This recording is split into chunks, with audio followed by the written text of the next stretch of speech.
Welcome in to a victory edition of the Notre Dame channel of the voice of college football. About 20 minutes ago or so, Notre Dame wrapped up its first win of the year against the California Golden Bears, 24-17 in South Bend, securing Marcus Freeman's first win as the Notre Dame head coach, the first win of 2020, the first win since November of 2021. And if I don't seem very, very excited at the moment, it's because I'm exhausted.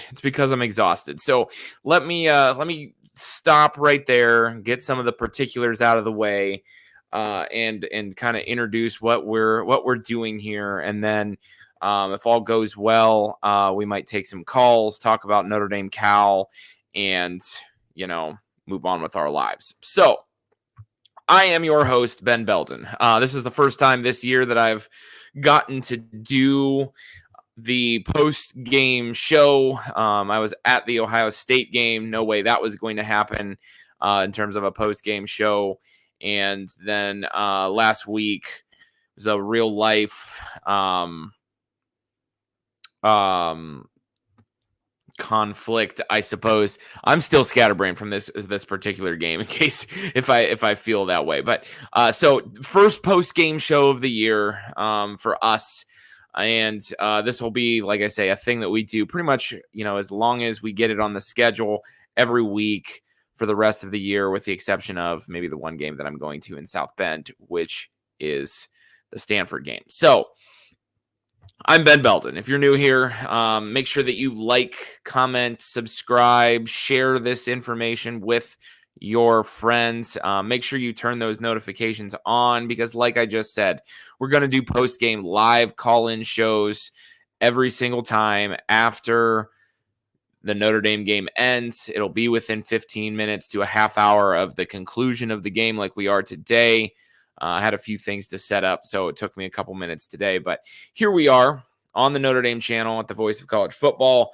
Like I say, just on the Notre Dame channel today, not on the big Voice of College Football channel today. So make sure you subscribe. If you're subscribed to the Voice of College Football main channel, make sure you're also subscribing to this Notre Dame channel, especially if you're a Notre Dame fan. We just like the interaction. So there we go. Again, Ben Belden here, host of these post-game shows. I also try to do stuff throughout the week when life allows. And so we're going to dive into some Notre Dame content here right now. So again, Notre Dame 24, California 17. Where do I even begin? First of all, I want to start out by saying, and I say this somewhat in jest, but having sort of nightmares about this particular game, in terms of as this game was going on, and I got closer and closer to thinking that Notre Dame was going to win, which took quite a long while for me to feel that way. I started to think back to Brian Kelly's old favorite comment, winning is hard. And to be honest, I absolutely feel that, when Brian Kelly was here and it was like the 77th time that that Notre Dame fans had struggled through a game against a lesser opponent and barely won. And then we hear him say winning is hard. We rolled our eyes, and however, today could not feel more real, with truer comments in that regard. I in general, I feel like this particular game, if I'm looking at this with my Irish green colored glasses on, is going to be a game where I think we will look back at this and I think we will say, this was the game that Notre Dame got the monkey off its back.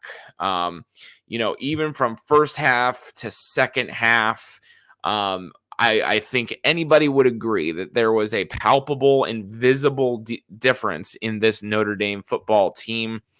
And that, you saw this Notre Dame football team start to, really come into its own. Um, you know, at the end of the day, Notre Dame won this game at the line of scrimmage. They absolutely did. And that was something that all of us were saying had to be what Notre Dame was going to do to win football games this year, was win at the line of scrimmage. There's no secret that, when coming into the season with a quarterback that was, when talking about Tyler Buckner at the time, was inexperienced, with inexperienced receivers, or at least unproven receivers, and inexperienced ball carriers, and all of that. There was no way that you were going to out athlete other teams when you had the ball.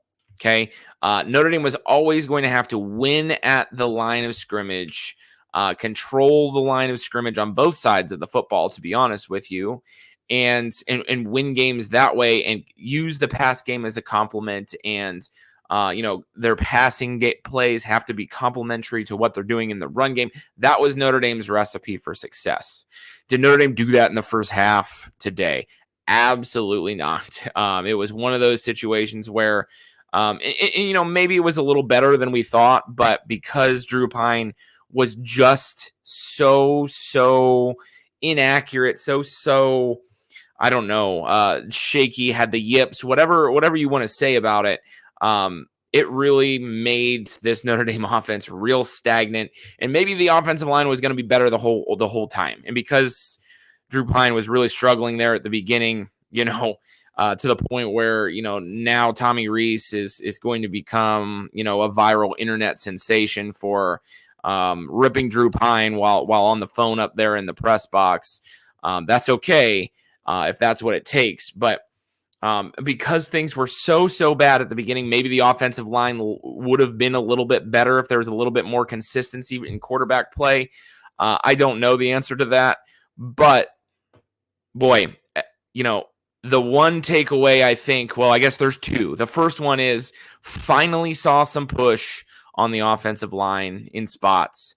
Finally saw the defensive line play really physical. And really in the second half, though it wasn't perfect on either side of the football, looked like Notre Dame was playing faster, aggressively, sure of themselves. Notre Dame won that second half 17-7. If you put two exact halves like that together and you win this game 34-14, which I know is not exactly how it works, I think that, you walk away from this Cal game feeling pretty good. As it was, Notre Dame didn't come out. They came out flat, especially on the offensive side. And I won't even say flat, to be honest with you. They came out sloppy, and that sloppiness can be attributed to a lot of things. New quarterback, a lot of pressure after losing the first two games of the year. But now moving forward, as I see this is the win to get the monkey off your back. This is the win to get a little bit of confidence in your quarterback and your running back and, everything in between. And now it's time to go play some flipping football. Okay. I don't think we've seen the best of Notre Dame. I don't think that, I do think, I guess I should say, that Notre Dame is going to continue to improve, and that, moving forward, there's a lot of reason for hope, which brings me kind of to my next point. And then I'm going to talk about a couple things a little more specifically that I like, a couple things that were areas of improvement, maybe take some calls, and then we'll get out of here. Here's what I'll say about this. Okay. I didn't get to do a show last week after the loss to Marshall. Okay. Like I mentioned at the top, real life things kind of took over. Other responsibilities took over that day and throughout the week. Couldn't get behind the camera and the microphone to really deliver my thoughts. And really, you haven't talked to me since, after the Ohio State game. That said, my general thought is that there's been a lot of talk about this Notre Dame football team and how the season is over because Tyler Buckner is hurt, because they lost 2 games to start the year, and that basically eliminates them from college football contention. That the season is a wash. If you're at Notre Dame and you're not competing for national championships, the season is a wash. Play Steve Angeli instead of Drew Pine, which, if you watch the same game I watched today after about 4 or 5 drives, that didn't sound like the worst idea I've ever heard.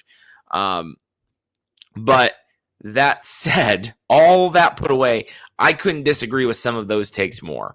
My feeling is this, and I tweeted this throughout the week. And again, I always give the shameless plug that, if you like this content, you hear something on here that you agree with, disagree with, follow me on Twitter at RealBBeldon, because, I often bring those conversations from Twitter and bring them to this show. The things that I talk about on this show are often things that I've talked about with people on Twitter. And then I often talk about things on the show on Twitter afterwards as well. So if you're not following me over there, I'd really appreciate it. If you want to follow back, by all means, I will follow you back. I'm not that person that doesn't follow back for ratio purposes. I don't care about that. So, I just like the interaction. I like when people tweet at me, whether they disagree or don't, or they do agree with me. So, follow me over there. I can take the heckling. It's fine. Okay. As long as it's good natured and appropriate. But back to my point. I tweeted this week that, I must have missed, I guess, the part where Notre Dame has to be competing for a national championship or the season doesn't matter. Okay. If the only goal in college football ever for Notre Dame or any team is to compete for a national title every year, then then you might as well only play games with the top, I don't even know what number to put on, the top 10 programs, okay? And really, if you're talking about competing every single year, Notre Dame is not part of that right now because, even though they've made it to the college football playoff, have we really and truly competed for a national championship at a national championship level? Not really. Now, again, you can argue whether, making it to the college football playoff 3 times or what have you is competing. That's not what I'm here to talk about. The point is that there are going to be years, and this clearly is one of them, that are rebuilding, redeveloping, developmental, transitional type of years. Okay. And this clearly is one of them. Okay. Just because Notre Dame is not going to compete for a national title in this particular season, just because we thought that Marcus Freeman was going to be able to step into the cockpit of the Notre Dame football jet and just fly this thing smoothly through smooth skies, and all he had to do was not crash. Just because we thought those things and we're wrong doesn't mean that this team doesn't have direction. Okay. And again, the recruiting still good. Notre Dame's, there was a lot of talk about how teams like Michigan, Ohio State, Alabama, whoever, they're going to come and poach all of Notre Dame's good recruits because Notre Dame's having a bad year. As of now, I don't have any reason to believe that that's not happening, or that's going to happen, I guess. Certainly other teams are going to try to spin it. Certainly other teams are going to try to make it seem that way. And certainly there's a little bit of truth to, well, Notre Dame's struggling right now. Why would you want to go in during a transitional period? Come play for us. We're going to compete for a national title. There's some of that that's going to go on, okay? But, okay, Notre Dame right now as it sits is okay. Okay, until I hear differently on the recruiting trail. The football product, no, not as good as we had thought. The Marcus Freeman era, not off to the start that we had thought. Okay, even with the win today, still lots of questions remain. And that's okay because, so often people, analysts, fans, people who talk college football, fans of Notre Dame, critics of Notre Dame, want to talk about the end result, which is winning, which is going to a national championship, which is getting to the college football playoff, winning a college football playoff game, getting to a New Year's Six Bowl and winning it. Those things are going to be important in terms of a measuring stick of a program. However, just because our path to that is not what those of us who sit behind cameras and microphones thought it was going to be, even though we've been a little bit caught off guard by the fact that, this football product isn't as good as we thought or had hoped, even though all of those things are true, even though the path is different, the direction is still there, you really can't convince me otherwise. And I saw that today. Because, and again, if you're new here, you're new to me, you're new to my takes, you might think, wow, this guy is overly optimistic. That's how I am. I see it that way. That's me. Yeah, it's bad. The football product right now is pretty bad. Okay, I'll go ahead and I'll say that. But even though we expected things to be better initially, doesn't mean that the football product is going to stay bad, doesn't mean that the football product isn't going to continue to improve. And to me, I'm excited to see the improvement from week to week. I think there's no denying that the football product improved from the Marshall game to this week. It's very easy. I think there's no denying that the football product changed from halftime of this game to the second half of this game. That makes me hopeful that Marcus Freeman knows what he's doing, that he's a good leader, has a good leadership style, has kids continuing to buy in, stick together, and keep this ship moving on the straight and narrow. Now, next week at North Carolina presents a different type of a challenge. Notre Dame's defense is going to be challenged in that game.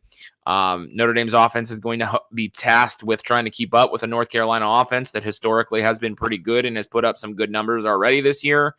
That's all true. We'll talk about that at a different time. But I think there's no doubt in my mind that if you watched this particular game, that Notre Dame, even though the starting point is different than what we had expected or hoped, that Notre Dame continues to improve. And again, right now, all we as analysts and fans talked about for the last 4 or 5 years is, has Notre Dame reached its ceiling with Brian Kelly? Is there any way that we can break through that glass ceiling and continue to compete? Not continue to compete, but start to compete for college football playoff wins and national championships. And so when a change was made, maybe it was a little bit,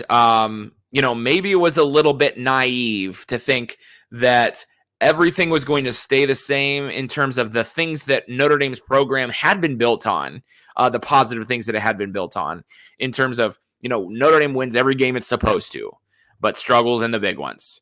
I think everybody thought that was going to continue to be the way things were. And when Notre Dame lost to Marshall, everybody thought in a blink of an eye, now we don't even have that. And I don't think that's true. I really don't.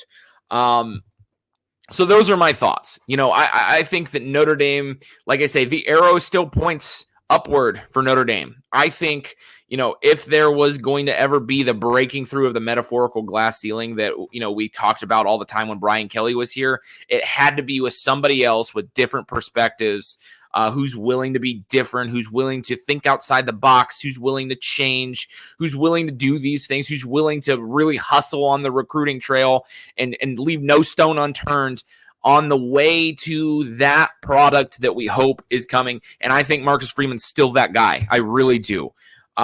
Marcus Freeman, in my estimation, is still the guy that can be the personality that is the difference from Notre Dame football teams of the past to Notre Dame football teams of the future. I absolutely believe that from a personality standpoint, from a leadership standpoint, from a saying the right things, doing the right things, hustling, making changes if he has to. Marcus Freeman's still that guy. Okay. Again, like I say, you can pick apart the football part of it all you want. Okay. This is bigger than football. This is bigger than X's and O's. The X's and O's have a way of figuring themselves out, especially if you surround yourself with people who know what they're doing and you recruit at a high level. Okay. If this was, if Notre Dame had gone 5-7 last year and Marcus Freeman was taking over, there would not be these conversations. And I get it. So, but that's not reality. I understand that. Okay. But anytime a new coach comes in, okay, regardless of the situation, people say, hey, let him get his guys in here. Let him recruit to his style, what he wants to do. That's still true for Marcus Freeman. Okay. It's rare, obviously, that a coach gets to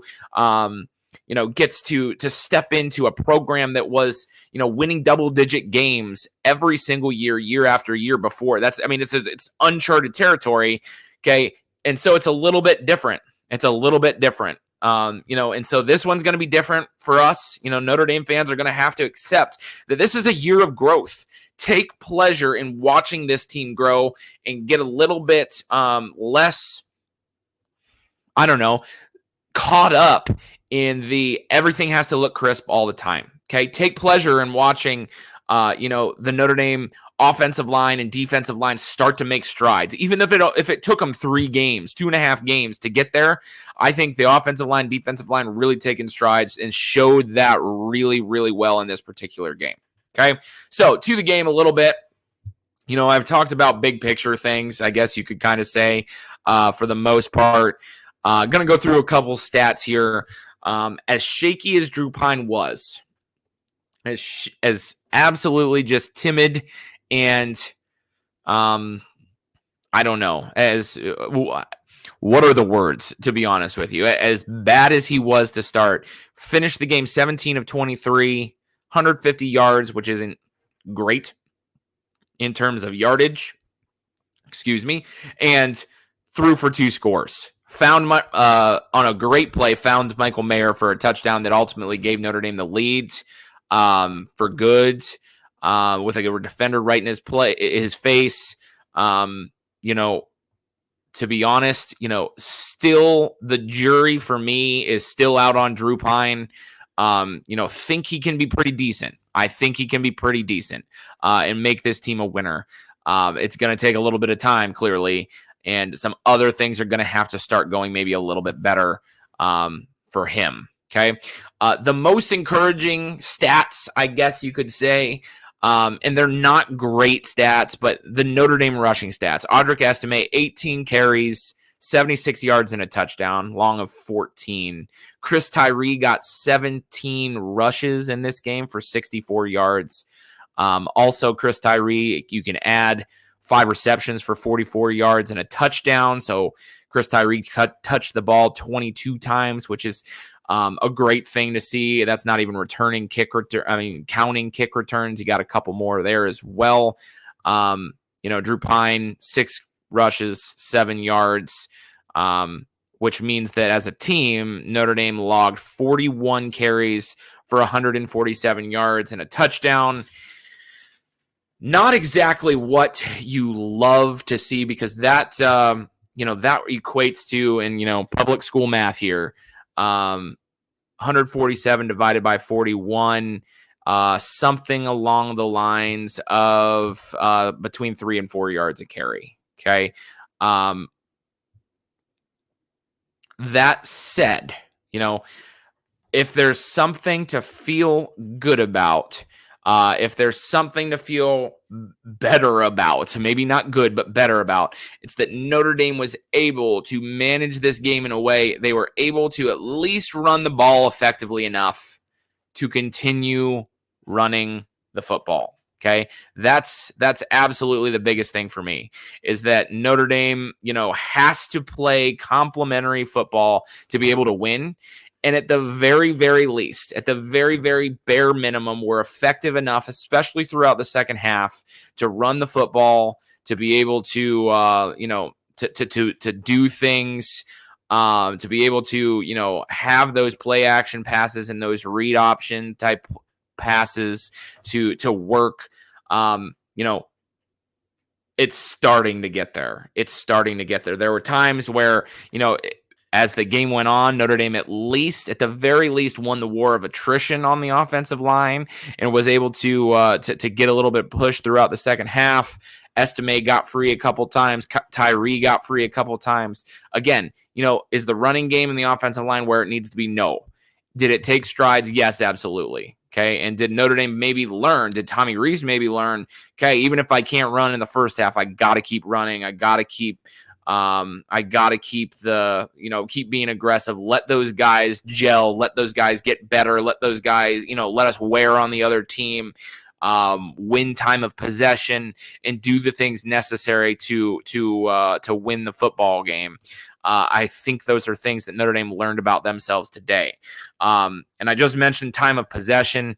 Notre Dame won that 33 minutes and 2 seconds to 26 minutes and 58 seconds. That's huge. That's huge for Notre Dame. Tells us that, we're doing, some things are going well. And that's the recipe for winning. Okay. There are some people that have been in the chat throughout this that have noted that Notre Dame beat a Cal team that is not very good. And I agree. That's the thing. I agree. Cal struggles. They're going to struggle. At the end of the day, they're still a college football game. They're a team that had won 2 games coming into to Notre Dame with all the confidence in the world. No reason to fear Notre Dame. And they leave with the L. That's the bottom line. To a couple other stats then here, and this will kind of lead me into my last, my last kind of talking point. And then if there's anybody that wants to call in that's out there listening right now, they can do that. Receiving stats. Whew, boy. Chris Tyree led us in receiving. 5 receptions, 44 yards. I mentioned that one earlier, including the 21-yard touchdown there in the first half. Audric Estime, 3 receptions, 43 yards. When your 2 running backs are your leading receivers, that's probably not good. Lorenzo Styles, 3 receptions, 29 yards, a long of 19. A big drop on, one of the first drives of the game. I don't even know if you can call it a drop or a whiff, but didn't come up with a catch on the first drive of the game. It was a sure first down if he makes the catch. Got to be a little bit better there, but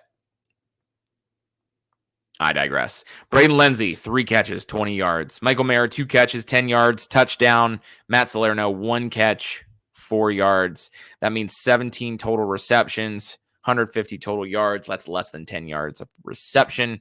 Not great, to be honest with you. If there's anything right now that Notre Dame is missing, is lacking, it's the big play explosiveness. And there was a comment in here made about the receivers. Clay made this comment: we still need a real receiving core.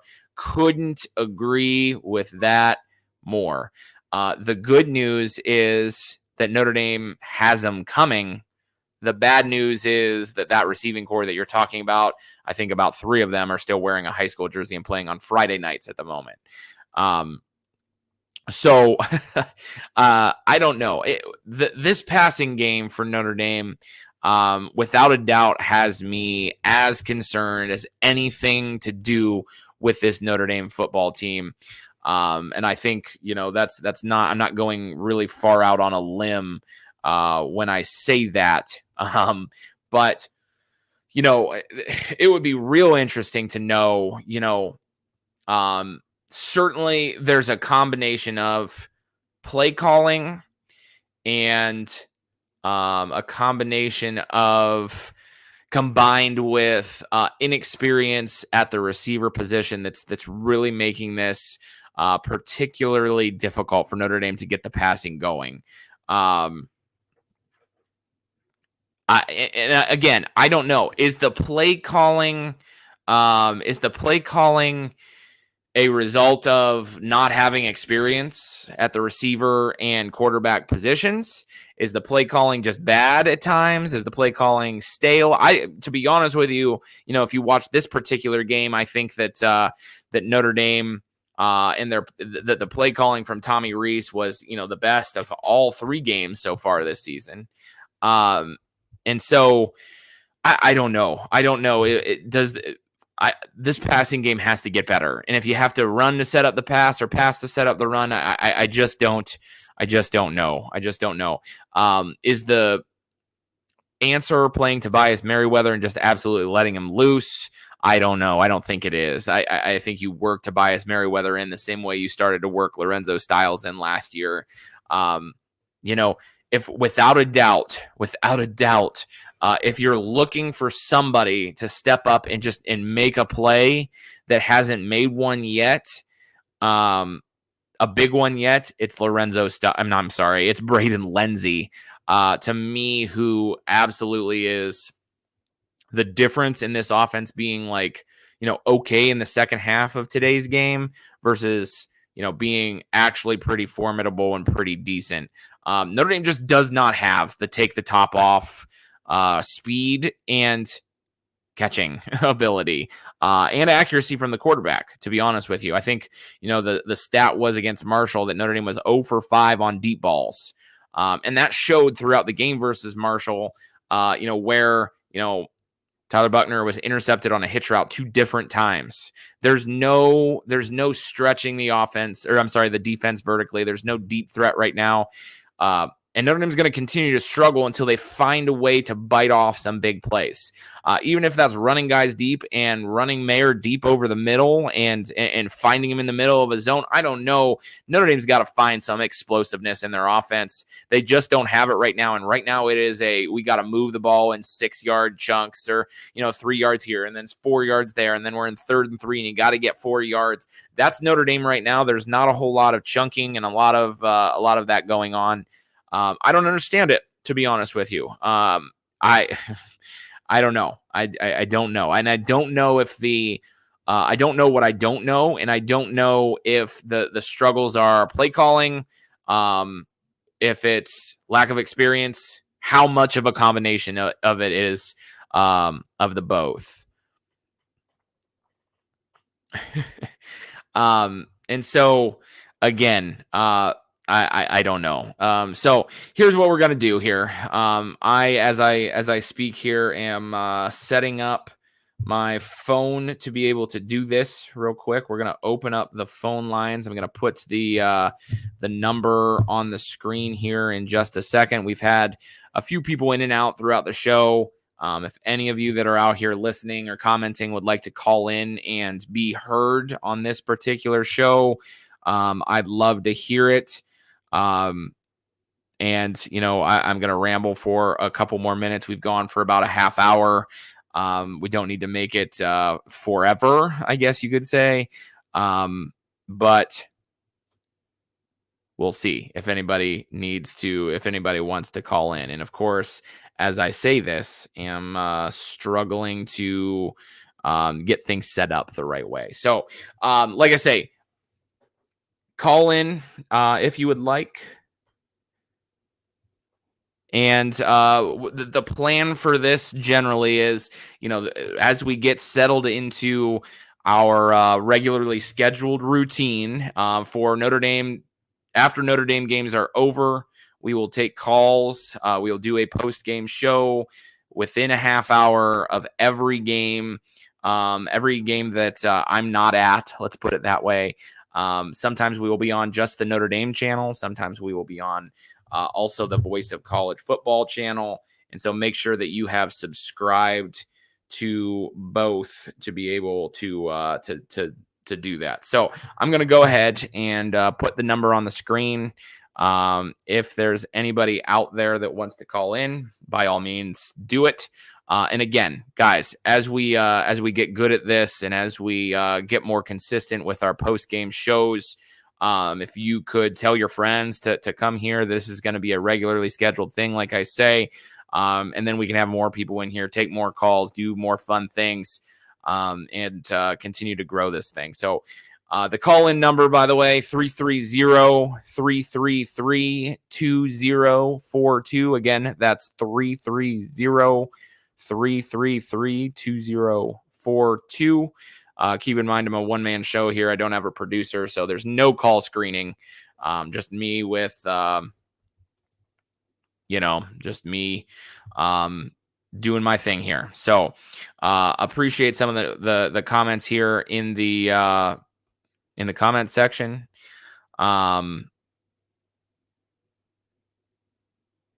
Yeah, I'm just kind of catching up on some of the comments here while perhaps we wait for some calls. If you guys are still out there, go ahead, call in. I'd love to hear from somebody who will help me out a little bit, because only having today and a couple minutes to digest this particular game afterwards, I don't have a lot to say. Again, we're going to probably come back tomorrow, Sunday night.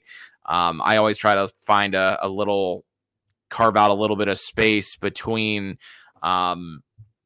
the games, the NFL games that end at about 7:00, and then the Sunday night game. So tomorrow night about 7:00, we're going to come back and really and talk about this in a little bit more depth. But if there's any callers out there, go ahead, call on in.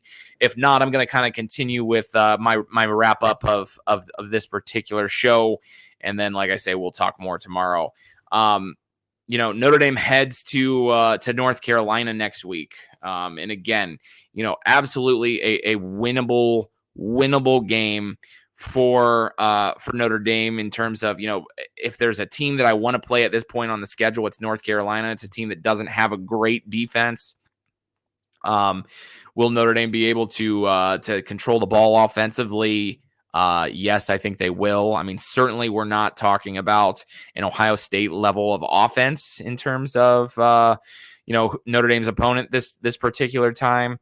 So Notre Dame's going to have their hands full on defense. They're going to have to control the ball offensively. And I think they should be able to do that. Okay. This is going to be a team that's a step up from Cal, in my opinion, in terms of, coaching with Mac Brown and and how this team executes and how they perform under pressure. Obviously, it's a game at North Carolina, a 3:30 game on ABC. And thus another test for a Notre Dame team that's looked, pretty shaky. The last thing that I guess I will say, because it's been mentioned in the comments a couple of times before I wrap up, I'd be remiss to not talk about this and then answer this question from Mike 3883.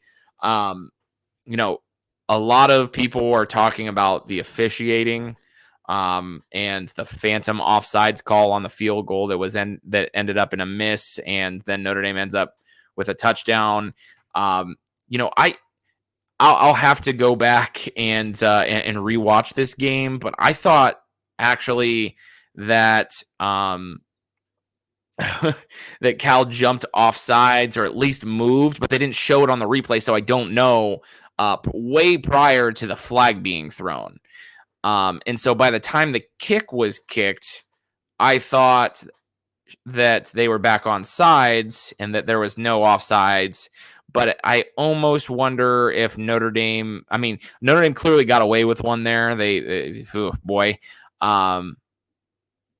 But I don't think the refs won this one for Notre Dame. And then Mike says, what made the game so close? Certainly there was that.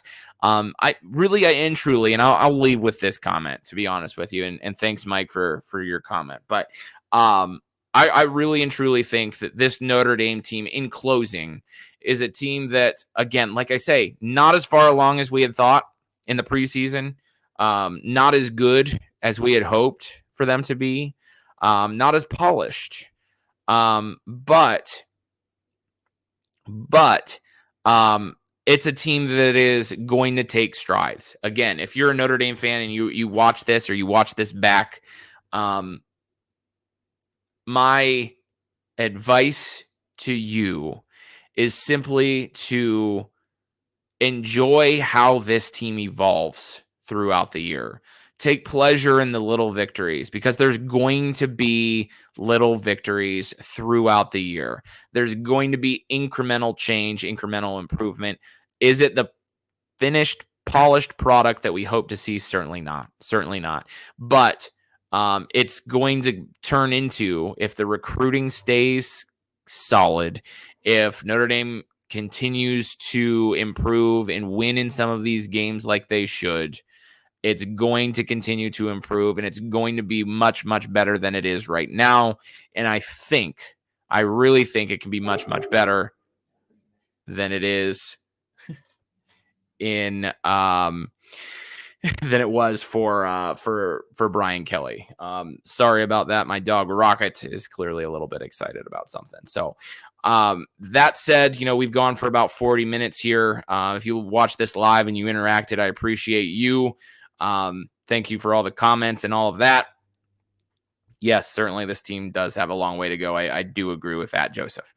So thank you to everybody who liked, commented, subscribed, shared. Okay, do your thing to make this thing a little bit bigger. Okay, I know that sometimes Saturday afternoon, not everybody wants to sit down and watch a YouTube video after a game. I get that, but if we can grow this a little bit, use that call-in line a little bit, I think this can be a really fun thing for us. Again, the plan is for another show about 24 hours from right now, as it's about 7 p.m.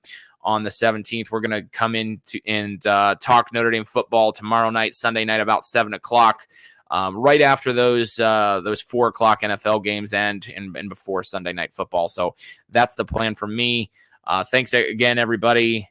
Follow me on Twitter at RealBBeldon. Go Irish.